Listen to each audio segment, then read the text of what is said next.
হেই, কি অবস্থা সবার? এই ঈদের দারুণ এক সিনেমা জঙ্গলির গল্পে আপনাকে স্বাগতম। মুক্তির পর থেকেই সিনেমাটি সকলের হৃদয়ে রক্তক্ষরণ ঝরিয়েছে। আপনি যদি বরবাদের মারামারি কাটাকাটি পছন্দ না করেন, তাহলে এই গল্পটি আপনারই জন্য। তো চলুন কথা না বাড়িয়ে গল্পটা শুরু করা যাক। গল্পের শুরু হয় একটা হাসপাতালে, যেখানে এক মা ফুটফুটে এক শিশুর জন্ম দেয়। এরপরই মা যখন বাচ্চার বাবাকে ফোন দেয়, ফোনের ওপাশ থেকে উল্টো মেয়েটাকে রাগ করা হয়। বারবার না করার পরও কেন বাচ্চাটার জন্ম দেয়া হলো? এখন সে বাচ্চার কোনো দায়ভার নিতে পারবে না। বোঝা যায় সদ্য জন্ম নেয়া বাচ্চাটি কোনো বৈধ সম্পর্কের মধ্য দিয়ে দুনিয়াতে আসে নাই। যাই হোক, বাচ্চার বাবা যেহেতু বাচ্চার দায়িত্ব নিতে চাচ্ছে না, তাই বাচ্চার মা বাধ্য হয়ে বুকে পাথর জমা নিয়ে বাচ্চাটাকে একটা ডাস্টবিনে ফেলে দেয়। মেয়েটা যখন চলে যাচ্ছিল, তখন ডাক্তার শেফা এসে তার সামনে দাঁড়ায়। মূলত এই ডাক্তারই তার বাচ্চার ডেলিভারি করিয়েছে। মেয়েটার কোল খালি দেখে শেফা জানতে চায় বাচ্চাটা কোথায়। মেয়েটা কোনো উত্তর দেওয়ার আগেই ডাস্টবিন থেকে বাচ্চাটার কান্নার আওয়াজ ভেসে আসে। তখন ডাক্তার দেখতে পায় যে বাচ্চাটা ডাস্টবিনের ময়লার মধ্যে শুয়ে আছে। সে দৌড়ে গিয়ে বাচ্চাটাকে কোলে তুলে নেয় আর ওই মেয়েটাকে রাগ করতে থাকে। তখন ওই মেয়েটা তার পরিস্থিতির কথা ডাক্তারকে খুলে বলে। সবকিছু শুনে শেফা মেয়েটাকে একটা গল্প শোনাতে চায়, যে গল্পটা ছিল জনি নামের একটা ছেলের। শুরুতে জনির জীবনের দৃশ্যপট তুলে ধরা হয়েছে, তবে গল্পটা পাখি নামের এক মায়াবী বাচ্চা মেয়েকে ঘিরে। তাই ধৈর্য সহকারে পুরো গল্পটি দেখুন, তাহলেই আসল মজা পাবেন। যাই হোক, জনি তখন ভার্সিটিতে পড়ে এবং তার বাবা ওই ভার্সিটিরই একজন নামকরা প্রফেসর। জনির গার্লফ্রেন্ড নূপুর কলেজের কিছু পোলাপান তাকে উত্ত্যক্ত করায়। জনি তাদেরকে উচিত শিক্ষা দিচ্ছিল। তখন জনির বাবা এসে তাকে থামায়। ওই বখাটেগুলোকে কিছু না বলে নিজের ছেলেকে এসে বকাবকি করে। ঘটনা এখানেই শেষ নয়। বাসায় ফিরেও জনির এমন কর্মকাণ্ডের জন্য তার বাবা শাসন করে বলে, তোর জন্যই আজ তোর মা বেঁচে নেই। যে কথাটা জনির খুব গায়ে লাগে, কারণ জনি তখন ছোট। জনির মা একটা রোড অ্যাক্সিডেন্টে মারা যায়। সেটা শুধুমাত্রই একটা অ্যাক্সিডেন্ট ছিল, কিন্তু তারপর থেকেই জনির বাবা সব সময় জনিকে দোষারোপ করে। জনি আরো বলে, ছোটবেলায় হতে চেয়েছিলাম ক্রিকেটার, সেটাও তুমি হতে দাওনি।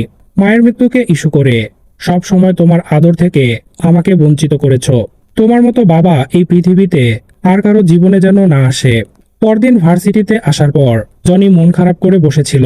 তখন তার গার্লফ্রেন্ড নূপুর মন খারাপের কারণ জানতে চাইলে জনি তার বাবা সম্পর্কে তার কষ্টের কথাগুলো শেয়ার করে। তখন নূপুর তাকে সান্ত্বনা দেয়। এরপর জনি নূপুরকে বাসায় নামিয়ে দিয়ে সেও বাড়ি ফিরে আসে। সেদিনের পর থেকে জনি বারবার নূপুরকে ফোন দেয়, কিন্তু নূপুরকে ফোনে পাওয়া যায় না। এর মধ্যে একদিন সে জানতে পারে নূপুরের অন্য জায়গা বিয়ে হয়ে যাচ্ছে। তখন জনি সরাসরি নূপুরের বাড়িতে চলে আসে এবং বাড়ি ভর্তি বরযাত্রীর সামনেই নূপুরের সাথে রাগারাগি করতে থাকে। তখন নূপুর তাকে এক চর বসিয়ে দিয়ে বলে, তাদের মধ্যে কখনোই কিছু ছিল না। সে জনিকে সবসময় শুধু বন্ধুই ভেবে এসেছে। আসলে নূপুর ভাবতো জনির বাবা বিখ্যাত একজন প্রফেসর, জনি তার আদরের একমাত্র ছেলে। কিন্তু সেদিন যখন জনি নূপুরকে আপন ভেবে তার কষ্টের কথা খুলে বলেছিল, তারপর থেকেই সে জনিকে ইগনোর করা শুরু করেছিল। এজন্যই হয়তো আমাদের একান্ত গোপন কথা কখনোই কাউকে বলা উচিত না। যাই হোক, মাহারা বাবার আদর বঞ্চিত জনি নূপুরকে আপন ভেবেছিল, তাই সে শত অপমানের পরেও নূপুরকে জোর করে নিয়ে যেতে চায়। তখন নূপুরের ভাই জনিকে বাধা দিলে জনি তাকেও মারতে থাকে। তখন বিয়েবাড়ির সবাই মিলে জনিকে মারতে থাকে এবং একটা সময় জনিকে পুলিশের হাতে তুলে দেওয়া হয়। পুলিশ যখন তাকে ধরে নিয়ে যাচ্ছিল, তখন জনি বারবার তার বাবার কাছে ফোন দিতে চায় এবং একটা সময় অফিসার জনিকে কথা বলার সুযোগ দেয়। অফিসার যখন জনির বলা ফোন নাম্বারে ডায়াল করে, তখন সে চমকে যায়, কারণ তার ফোনে জনির বাবার নাম্বার সেভ করা ছিল।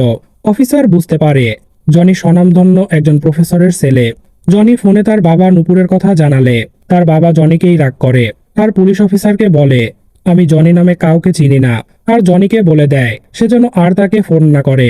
বরাবরের মতো এবারও বাবার কাছে এমন কথা শুনে খুব কষ্ট পায় জনি। তাই এবার সে সিদ্ধান্ত নেয় এই বাবার সাথে সে আর থাকবে না। তাই বাড়ি এসে মায়ের ছবিটা নিয়ে অজানা গন্তব্যে বেরিয়ে পড়ে।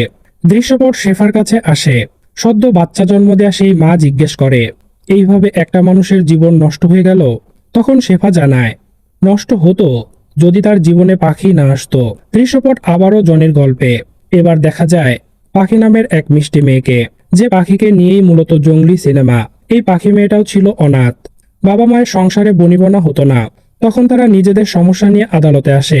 বাবা মা যখন নিজেদের ঝগড়া নিয়ে ব্যস্ত, তখন পাখি রওনা দেয় অজানা এক গন্তব্যে। আর একটা সময় ঘটনাচক্রে পাখি চলে আসে জনির কাছে। জনি আর সেই আগের মতো নেই। যন্ত্রণা ভুলতে দিনরাত নেশা করে, নিজের প্রতি যত্ন না নেয়, চুলদারি বড় হয়ে গেছে, দেখে মনে হয় সে যেন একটা জঙ্গলি। পাখি জনিকে দেখার পর থেকেই তার পিছু পিছু থাকে। একদিন জনির মেয়েটার উপর চোখ পড়ে আর সে মেয়েটার নাম জিজ্ঞেস করে। তখন মেয়েটা মুখে কিছু না বলে একটা পাখির ছবি এঁকে জনিকে দেখায়। বাবার নাম জিজ্ঞেস করলে বাবার ছবি এঁকে দেখায়। কিন্তু এভাবে নাম বলা দেখে জনির খুব রাগ উঠে যায় আর পাখিকে বের করে দেয়। মিষ্টি মেয়েটার প্রতি জনির এই অবহেলার দৃশ্যগুলি বেশ উপভোগ্য ছিল। জনি যতই অবহেলা করুক, মেয়েটা তার পিছু ছাড়ে না। জনি সারাদিন একটা গ্যারেজে কাজ করে, টাকা রোজগার করে, আর সেই টাকা দিয়ে পাগলা পানি খেয়ে রাতে বাসায় ফেরে। তো সেদিন সে বারবার পাখির কথা শুনতে পাচ্ছিল। তখন সে ভাবে যে অতিরিক্ত পাগলা পানি খাওয়ার জন্য হয়তো সে উল্টাপাল্টা শুনতেছে। সকালে ঘুম থেকে উঠে দেখে টেবিলে রাখা তার কলাগুলো অন্য কেউ খেয়ে ফেলেছে। এরপর ঘরের এক কোণায় সে পাখিকে দেখতে পায় আর রেগে গিয়ে পাখির কান ধরে ঘর থেকে বের করে দেয়। এবার পাখিও রেগে যায় আর জনির মোটরসাইকেল ধাক্কা দিয়ে ফেলে দেয়। জনি আর সহ্য করতে পারে না, সোজা এসে পাখির গলা চেপে ধরে। একসময় পাখির অবস্থা খারাপ হয়ে যায়। জনি গলা থেকে হাত সরিয়ে নেয় আর মেয়েটার প্রতি একটা মায়া জন্মে যায়। সেদিন থেকে জনি নতুন একজন সঙ্গী পায়। কিন্তু পাড়ার লোকজন ব্যাপারটা ভালোভাবে নেয় না, কারণ তারা জানে যে জনি হলো মাতাল একজন লোক। সে কিনা একটা বাচ্চা মেয়েকে নিয়ে এক বাসায় থাকছে। জনিও তাদের কথায় পাত্তা না দিয়ে তাদেরকে উচিত জবাব দিয়ে দেয়। একদিন রাতে জনি যখন বিরিয়ানি খাচ্ছিল, তখন পাখি জনিকে বলে, এমন জঙ্গলির মতো করে খাচ্ছ কেন? জনি কোনো উত্তর দেয় না, খাওয়া বাদ দিয়ে বাইরে হাত ধুতে যায়। এর মধ্যে পাখি ওই বাকি খাবারটা খেয়ে নেয় আর জনির বিছানায় শুয়ে পড়ে। জনি কিছু বলে না, সে নিচে বিছানা করে শুয়ে পড়ে। পরদিন সকালে জনি পাশের বাড়ির সামনে ময়লা ফেলে আর সেই বাসায় থাকতো ডাক্তার শেফা। তো শেফা বাড়ির সামনে ময়লা ফেলা দেখে ভীষণ রেগে যায় আর জনিকে গালমন্দ করতে থাকে। জনি তো আগে থেকেই খেপাটে, দুজনের মধ্যে ভীষণ ঝগড়া লেগে যায় আর দূরে দাঁড়িয়ে তাদের ঝগড়া দেখছিল পাখি। জনির সবসময় এমন রুক্ষ আচরণ, চেহারায় চুলদারির এই অবস্থা, সব মিলিয়ে পাখি সেদিন জনিকে জঙ্গলি বলে ডাকে আর এরপর থেকেই তার নাম হয়ে যায় জঙ্গলি।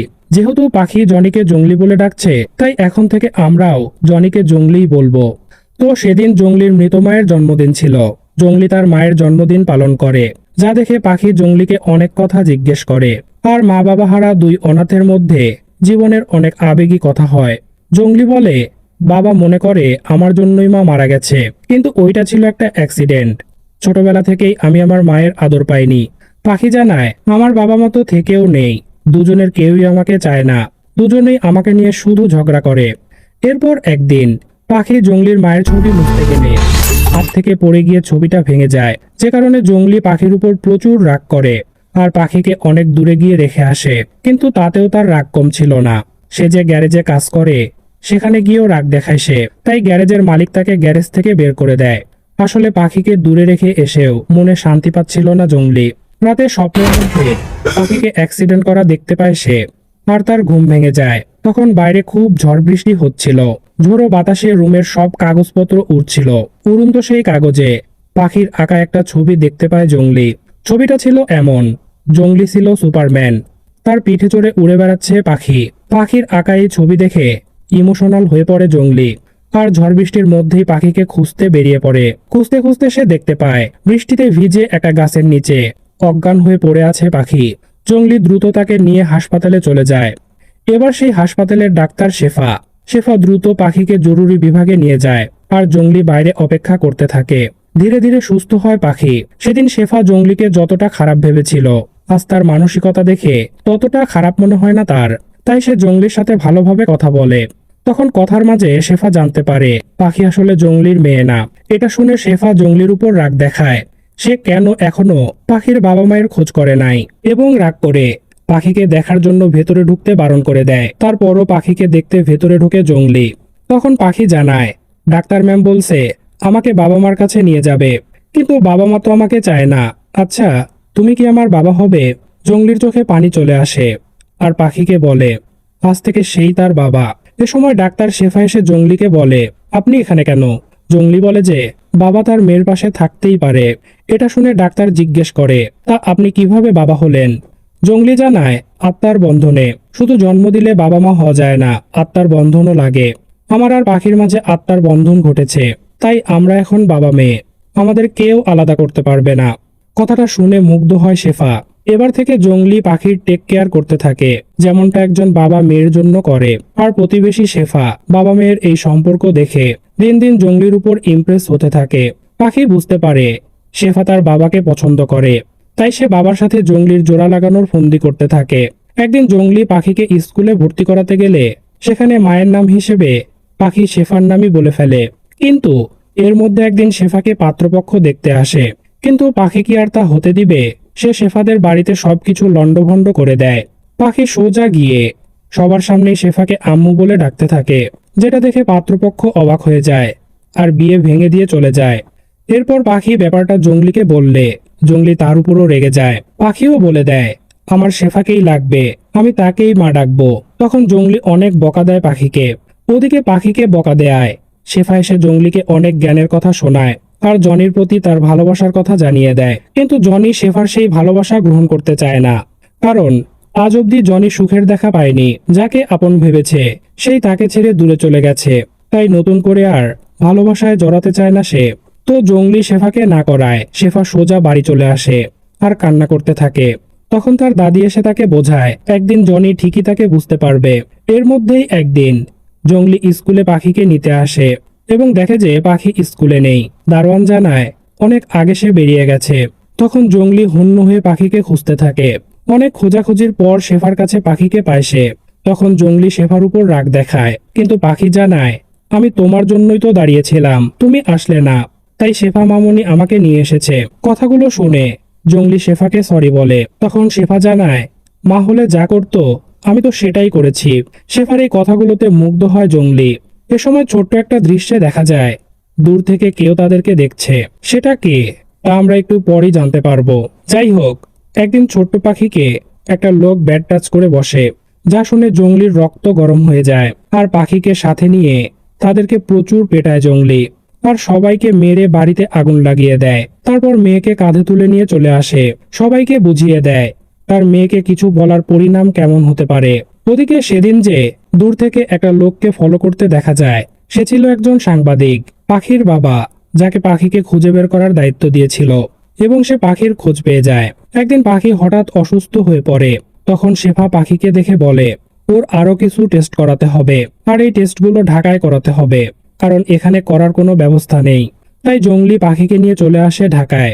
তারপর হাসপাতালে আসলে পাখির খিদে পায়, তাই বাইরে খাবার আনতে যায় জংলি। খাবার নিয়ে ফেরার পথে পুলিশ জংলিকে ধরে ফেলে, আর ওইদিকে সেই সাংবাদিক পাখিকে ধরে নিয়ে যায়। মূলত সাংবাদিকই পুলিশকে দিয়ে জনিকে ধরিয়ে দেয়। মুভির এই দৃশ্যটা ছিল অনেক হৃদয় বিদারক। কোনো বাবা মেয়ের এমন বিচ্ছেদ কখনোই না হোক। টিভি মিডিয়াতে প্রচার করতে দেখা যায় পাখি নামের একটা মেয়েকে অপহরণ করেছিল জংলি। পুলিশ জংলিকে আটক করেছে। এরপর জংলিকে আদালতে তোলা হলে সরকারি পক্ষের অ্যাডভোকেট সারাফাত জংলির বিরুদ্ধে আদালতে কেস লড়ে। সারাফাত ছিল একজন স্বার্থপর অ্যাডভোকেট। কেস জিতে সুনাম কামানোর জন্য সে যে কোনো কিছু করতে পারত। তার কথাতেই সাংবাদিক পাখিকে ধরে আটকে রেখেছিল, যাতে সারাফাত কেস জিতে নিজের সুনাম বাড়াতে পারে। এদিকে পাখির অবস্থা খারাপ দেখে সাংবাদিক পাখিকে হাসপাতালে নিয়ে যেতে চায়, কিন্তু সারাফাত নিতে না করে আর বলে তুমি কিন্তু আমার টাকায় উঠবোস করো, কাজ না করলে কিন্তু টাকা দেব না। টাকার কাছে বন্দী হয়ে সাংবাদিক মেনে নেয় সারাফাতের কথা। পরদিন কোর্টে জংলির বিরুদ্ধে অনেক কেস তুলে ধরে সারাফাত। পাখিকে কেন্দ্র করে অ্যাডভোকেট জনির অতীত স্মৃতি তুলে ধরে। বলা হয় যে মায়ের মৃত্যুর পিছনে তারই হাত রয়েছে। ছোটবেলা থেকেই সে উচ্ছৃঙ্খল। ওইদিকে পাখির অবস্থা ধীরে ধীরে আরো খারাপ হতে থাকে। তখন সাংবাদিক আর অ্যাডভোকেটের কথার তোয়াক্কা না করে পাখিকে হাসপাতালে নিয়ে আসে। এদিকে কোর্টে জনিকে নিয়ে একের পর এক বদনাম রটানো হয়। পাখিকে ব্যাড টাচ করার জন্য জনি যাকে মেরেছিল সে আদালতকে বলে যে পাখিকে জংলি রুমের মধ্যে আটকে রেখে দুষ্টু কাজ করত। সবকিছু মিলিয়ে অ্যাডভোকেট জনির বিরুদ্ধে অপরাধের বিশাল এক পাহাড় বানিয়ে ফেলে, শুধুমাত্র নিজের স্বার্থের জন্য। ওইদিকে অবস্থার অবনতি হওয়ায় পাখিকে আইসিইউতে শিফট করা হয়। আর ওই সাংবাদিক লাইভে এসে অ্যাডভোকেট সারাপাতের সব কুকর্ম ফাঁস করে দেয়। লাইভটা দ্রুত ছড়িয়ে পড়ে চারদিকে, যেটা আদালতেও চলে আসে। জজ সাহেব আদালতেই লাইভটা প্লে করতে বলে। তখন লাইভে ডাক্তার জানায় পাখির হার্টে ফুটো আছে, যা কিনা জন্ম থেকেই। ডাক্তার আরো বলে মেয়েটা জংলি নামের কাউকে খুঁজছে, তাই জংলিকে না নিয়ে আসলে অবস্থা আরো খারাপের দিকে যাবে। এরপর সাংবাদিক আরো কিছু বলতে থাকলে কান্না করতে থাকে জংলি। জংলি আর সহ্য করতে না পেরে লাইভটা বন্ধ করতে বলে।